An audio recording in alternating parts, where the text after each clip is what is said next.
اعوذ باللہ من الشیطان الرجیم، بسم اللہ الرحمن الرحیم۔ شراب کے نقصانات۔ از علامہ محمد عبد المبین نعمانی قادری باہتمام مولانا محمد مجاہد حسین حبیبی، ناشر سیرت پبلیکیشنز، کولکتہ۔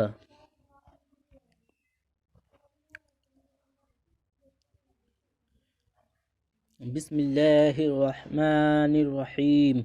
پیش لفظ الحمدللہ رب العالمین والصلاة والسلام علی النبی الکریم وعلی آلہ وصحبہ اجمعین۔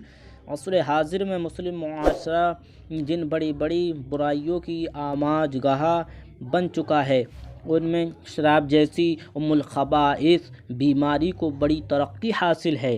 انگریزوں نے خاص طور سے ہر اس چیز کو جو انسانیت سوز اور بے حیائی کو فروغ دینے والی ہو، اس کو پھیلانے میں خوب دلچسپی لی اور آج بھی لے رہے ہیں۔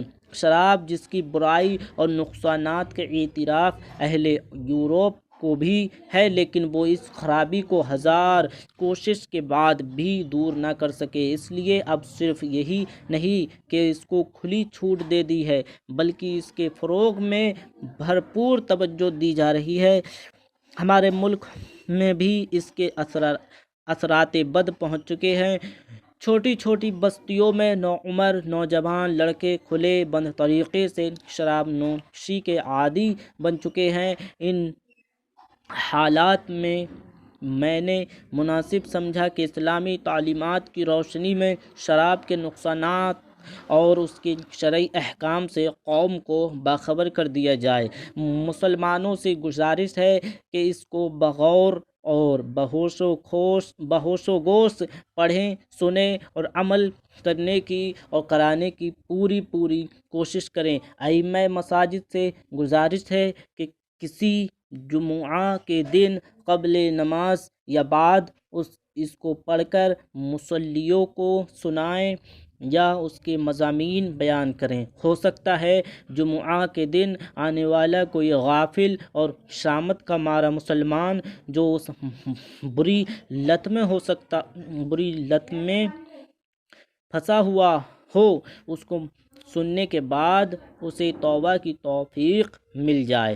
خدا عز و جل اس رسالے کو بگڑے دل اور بد عمل مسلمانوں کو ہدایت کا ذریعہ بنائے اور میرے لیے اسے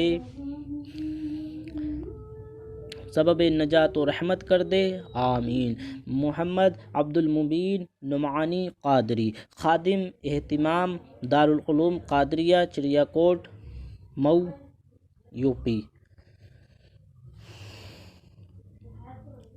شراب اسلام کی نظر میں بسم اللہ الرحمن الرحیم نحمدہ ونصلی علی رسولہ الکریم وآلہ وصحبہ اجمعین۔ شراب کو عربی میں خمر کہتے ہیں۔ خمر کے لفظی معنی ڈھکنا، چھپانا کے ہیں۔ اسی لیے دوپٹے کو خمار کہتے ہیں کہ وہ سر کو ڈھک لیتا ہے، اور شراب کو خمر اس لیے کہتے ہیں کہ وہ پینے والے کی عقل پر پردہ ڈال دیتی ہے۔ ایک حدیث میں آیا، الخمر ما خامر العقل، خمر وہ ہے جو عقل پر پردہ ڈال دے۔ شراب کی حرمت آیات قرآنیہ اور احادیث نبویہ سے بخوبی ثابت ہے۔ حضور اقدس صلی اللہ تعالی علیہ وسلم نے ارشاد فرمایا، کل شراب اسکر فہو حرام، متفق علیہ۔ ہر پینے والی چیز جو نشہ لائے وہ حرام ہے، مشکات۔ اور ایک روایت میں ہے، کل مسکر خمر و کل مسکر حرام، ہر نشہ لانے والی چیز خمر یعنی شراب ہے اور ہر نشہ آور چیز حرام ہے، مشکات۔ ذیل میں قرآن اور حدیث کی روشنی میں شراب کا حکم اور اس کی مضرتوں کو بیان کیا جا رہا ہے تاکہ اہل ایمان پڑھیں سنیں اور عبرت حاصل کریں۔ شراب قرآن کی روشنی میں یسألونک عن الخمر والمیسر قل فیہما اثم کبیر ومنافع للناس واثمہما اکبر من نفعہما۔ ترجمہ: تم سے شراب اور جوئے کا حکم پوچھتے ہیں، تم فرما دو کہ ان دونوں میں بڑا گناہ ہے اور لوگوں کا کچھ دنیاوی نفع بھی، لیکن ان دونوں کا گناہ ان کے نفع سے بڑا ہے۔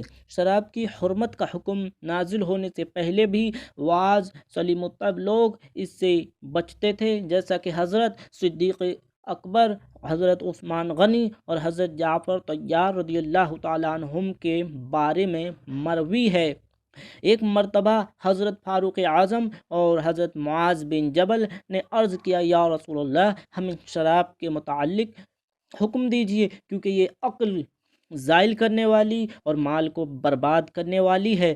تو یہ آیت کریمہ نازل ہوئی جس میں شراب اور جوئے کے صرف گناہ یا نقصان دہ ہونے کا ذکر ہے، اس سے بچنے کا صریح حکم نہیں دیا گیا۔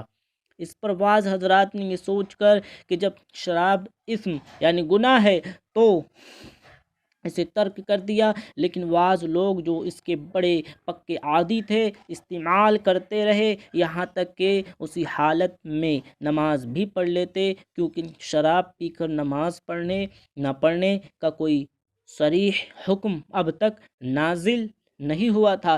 ایک مرتبہ کچھ لوگوں نے شراب پی کر نماز پڑھی اور امام نے سورہ کافرون کی تلاوت کی اور اس میں سے 2 جگہ لا کو حذف کرتے گئے، جس کی وجہ سے معنی بالکل الٹ گیا۔ تو اس وقت حکم نازل ہوا، یا ایھا الذین آمنوا لا تقربوا الصلاة وانتم سکری حتی تعلموا ما تعقلون۔ ترجمہ: اے ایمان والو، نشے کی حالت میں نماز کے پاس نہ جاؤ جب تک اتنا ہوش نہ ہو کہ جو کہو اسے سمجھو۔ کنز ایمان۔ اس آیت کے نازل ہونے کے بعد مسلمانوں نے عام طور پر نماز کے اوقات میں شراب پینا ترک کر دیا۔ پھر ایک دن محفل میں جب شراب کا دور چلا، حاضرین کو نشہ چڑھا تو اپنے اپنے قبیلوں کی تعریف میں زمین و آسمان کے قلابے ملانے لگے۔ کسی نے انصار کی ہجوں میں شعر کہہ دیا۔ اس پر ایک انصاری نے اونٹ کے جبڑے کی ہڈی ان کے سر پر مار کر سر پھوڑ دیا۔ بارگاہ رسالت میں اس کی شکایت پیش کی گئی تو اب حضرت عمر نے التجا کی کہ اے اللہ، شراب کے بارے میں واضح حکم نازل فرما۔ تو یہ آیات نازل ہوئیں، انما الخمر والمیسر والانصاب والازلام رجس من عمل الشیطان فاجتنبوه لعلکم تفلحون۔ انما يريد الشيطان ان يوقع بينكم العداوة والبغضاء في الخمر والميسر ويصدكم عن ذكر الله وعن الصلاة فهل أنتم منتهون۔ ترجمہ: اے ایمان والو، شراب اور جوا اور بت اور پانسے یعنی ہار جیت کے تیر ناپاک ہی ہیں، شیطانی کام تو ان سے بچتے رہنا کہ تم فلاح پاؤ۔ شیطان یہی چاہتا ہے کہ تم میں بیر اور دشمنی ڈلوا دے شراب اور جوئے میں اور تمہیں اللہ کی یاد اور نماز سے روکے، تو کیا تم باز آئے؟ کنز ایمان۔ یہ سن کر حضرت عمر رضی اللہ تعالیٰ عنہ نے عرض کیا، انتہینا یعنی ہم باز آئے۔ علامہ شامی فرماتے ہیں، اس آیت میں شراب کی حرمت پر 10 دلیلیں ہیں۔ دلیل نمبر 1، شراب کا ذکر جوئے، بت اور جوئے کے تیروں کے ساتھ کیا ہے اور یہ سب حرام ہیں۔ دلیل نمبر 2، شراب کو ناپاک فرمایا اور ناپاک چیز حرام ہوتی ہے۔ دلیل نمبر 3، شراب کو عمل شیطان فرمایا اور شیطانی عمل حرام ہے۔ دلیل نمبر 4، شراب سے بچنے کا حکم دیا اور جس سے بچنا فرض ہو اس کا ارتکاب حرام ہوتا ہے۔ دلیل نمبر 5، فلاح یعنی کامیابی کو شراب سے اجتناب یعنی بچنے پر معلق کیا، اس لیے اجتناب فرض اور ارتکاب حرام ہوا۔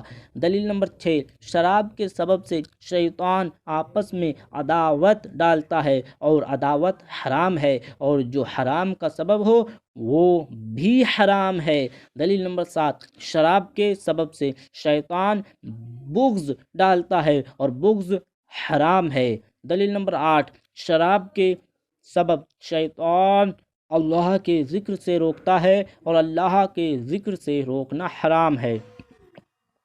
دلیل نمبر 9، شراب کے سبب شیطان نماز سے روکتا ہے اور جو نماز سے رکاوٹ کا سبب ہو اس کا ارتکاب حرام۔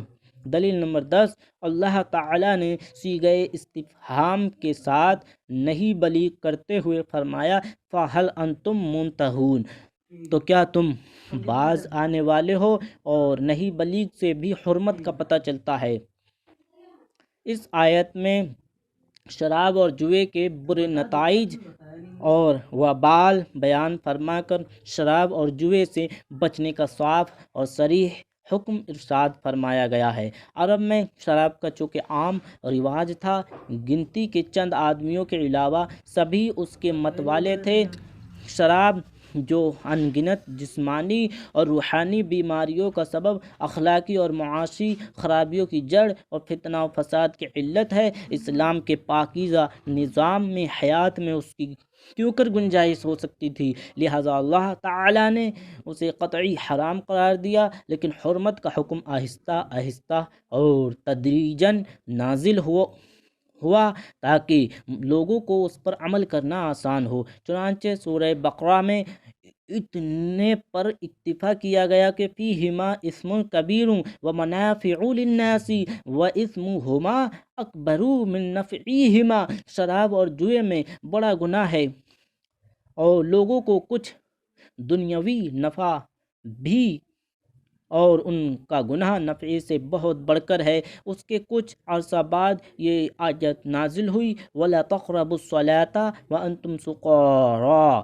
کہ نشے کی حالت میں نماز نہ پڑھا کرو۔ یہ آیات اس آخری اور صریح حکم کا پیش خیمہ تھی، اگرچہ شراب کی حرمت کا صراحتاً ان میں ذکر نہ تھا، لیکن سلیم الطیب اشخاص نے اس وقت ہی سے شراب چھوڑ دی تھی۔ حضرت فاروق اعظم رضی اللہ تعالیٰ عنہ نے بارگاہ الہی میں اس کی قطعی حرمت کے لیے التجائیں بھی کیں۔ اسی اثنا میں چند ایسے واقعات بھی رونما ہوئے جیسا کہ اوپر ذکر ہو چکا ہے، جن سے شراب پینے کے نقصانات کا صحابہ اکرام کو زیادہ سے زیادہ احساس ہونے لگا تھا اور ایمان میں بھی پختگی بڑھ گئی۔ نیز اللہ اور اس کے رسول کے ہر حکم کے سامنے سر تسلیم خم کرنے کی عادت طبیعت میں رچ بس گئی، تو صریح حرمت کی آیات کا نزول ہوا۔ اب حضور رحمت عالم صلی اللہ تعالیٰ علیہ وسلم نے حرمت کے اس صاف اور صریح حکم کے بعد ایک خادم کو حکم دیا کہ مدینے کی گلی کوچوں میں پھر کر بلند آواز سے اس حکم کا اعلان کر دو۔ جب وہ منادی اعلان کرنے نکلا اور کہنا شروع کیا الا ان الخمر قد حرمت، آگاہ ہو جاؤ شراب بلا شبہ حرام قرار دی گئی، سن لو شراب قطعی حرام کر دی گئی۔ تو اس وقت کئی جگہ شراب کی محفلیں آراستہ تھیں، بادہ نوش جمع تھے، پیمانے گردش میں تھے، جو ہی کان میں حل انتم منتہون کی آواز پہنچی، یعنی کیا اب تم باز آئے، ہاتھوں پر رکھے ہوئے شراب کے پیالے زمین پر پٹک دیے گئے، ہونٹوں سے لگے ہوئے جام خود بخود الگ ہو گئے، جام و سبو توڑ دیے گئے، مشکوں اور مٹکوں میں بھری ہوئی شراب انڈیل دی گئی، وہ چیز جو انہیں از حد عزیز تھی اب گندے پانی کی طرح گلیوں میں بہہ رہی تھی۔ حضور رحمت عالم فیض مجسم صلی اللہ تعالیٰ علیہ وسلم کی اطاعت کے جذبے نے صحابہ اکرام کے دلوں میں ایسا گھر کر لیا تھا کہ اس کے بعد کسی صحابی نے شراب پینے کی خواہش کا اظہار تک نہ کیا۔ قرآن کی اثر آفرینی، حضور کے فیض تربیت، صحابہ کرام کی کامل ترین اطاعت و فرما برداری اور اسلام کے انقلاب آفرین قوت کا یہ وہ بے نظیر مظاہرہ ہے جس کی تاریخ میں کوئی مثال نہیں پیش کی جا سکتی۔ مذکورہ بالا آیت میں مقصود تو شراب اور جوئے کی حرمت بیان کرنا ہے، لیکن انصاب و ازلام یعنی بتوں اور جوئے کے تیروں کو اس کے ساتھ ذکر کر کے ان کی قباحت کو اور زیادہ واضح کر دیا۔ چنانچہ حضرت فاروق اعظم نے اس کے بعد فرمایا ہے، شراب تیرا ذکر تو جوئے اور انصاب و ازلام کے ساتھ ملا کر کیا گیا، بعود لک وسحوقا، تو دور ہو تیرا ستیہ ناس ہو ضیاء القرآن۔ شراب حدیث کی روشنی میں شراب کو حضور صلی اللہ علیہ وسلم نے ام الخبائث یعنی تمام گناہوں کی جڑ اور بعض روایات میں مفتاح الذنوب یعنی گناہوں کی کنجی فرمایا گیا ہے۔ قرآن مجید کے ساتھ حدیثوں میں بھی بکثرت اس کی حرمت و مذمت کا ذکر آیا ہے۔ ذیل میں اس سلسلے کی حدیثیں ذکر کی جاتی ہیں۔ حدیث نمبر 1، حضرت وائل حضرمی رضی اللہ تعالیٰ عنہ سے روایت ہے کہ طارق بن سوید رضی اللہ تعالیٰ عنہ نے شراب کے بارے میں دریافت کیا تو حضور صلی اللہ تعالیٰ علیہ وسلم نے ان کو منع فرمایا، تو انہوں نے کہا کہ میں تو صرف دوا ہی کے لیے شراب بناتا ہوں، تو حضور علیہ الصلوۃ نے فرمایا یہ دوا نہیں ہے بلکہ ایک بہت بڑی بیماری ہے۔ مشکات۔ حدیث نمبر 2، حضرت عبداللہ بن عمر رضی اللہ تعالیٰ عنہما نے کہا کہ رسول اللہ صلی اللہ تعالیٰ علیہ وسلم نے فرمایا کہ جو شراب پی لے گا 40 دن تک اس کی نماز قبول نہیں ہوگی، لیکن اگر اس نے توبہ کر لی تو اللہ تعالیٰ اس کی توبہ قبول فرما لے گا۔ پھر اگر دوبارہ اس نے شراب پی لی تو پھر 40 دن تک اس کی نماز قبول نہیں ہوگی، لیکن اگر اس نے توبہ کر لی تو اللہ تعالیٰ اس کی توبہ قبول فرما لے گا۔ پھر اگر اس نے تیسری مرتبہ شراب پی لی تو پھر 40 دن تک اس کی نماز قبول نہیں ہوگی، لیکن اگر اس نے توبہ کر لی تو اللہ تعالیٰ اس کی توبہ قبول فرما لے گا۔ پھر اگر چوتھی مرتبہ اس نے شراب پی لی تو پھر 40 دنوں تک اس کی نماز قبول نہیں ہوگی، لیکن اس کے بعد اگر اس نے توبہ کی تو اس کی توبہ قبول نہیں ہوگی، اور قیامت کے دن اس کو جہنم میں دوزخیوں کی پیپ کی نہر میں سے پلایا جائے گا۔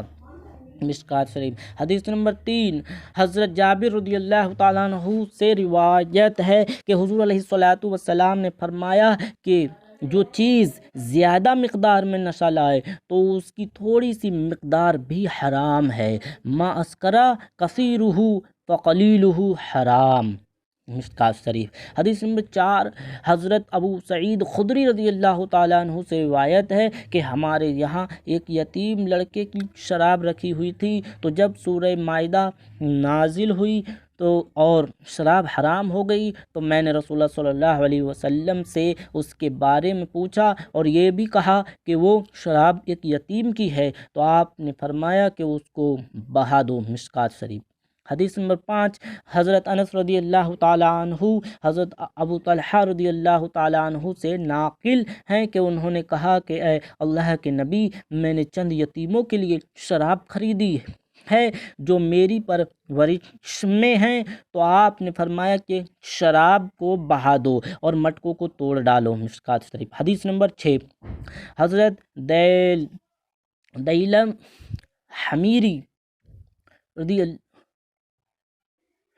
رضی اللہ تعالی عنہ سے روایت ہے، انہوں نے کہا میں نے عرض کیا یا رسول اللہ، ہم ایک ٹھنڈی زمین میں رہتے ہیں اور بہت سخت محنت کے کام کرتے ہیں، اور ہم گیہوں کی شراب بناتے ہیں تاکہ اس کو پی کر اپنے کاموں کی طاقت اور اپنے شہروں کی سردی پر قابو حاصل کریں۔ تو حضور علیہ الصلوۃ نے ارشاد فرمایا کہ وہ نشہ لاتی ہے؟ میں نے کہا جی ہاں۔ تو آپ نے فرمایا کہ پھر اس سے بچو۔ میں نے عرض کیا کہ ہمارے یہاں کے لوگ اس کو نہیں چھوڑ سکتے؟ تو ارشاد فرمایا کہ اگر لوگ اس کو نہ چھوڑیں تو تم ان لوگوں سے جہاد کرو۔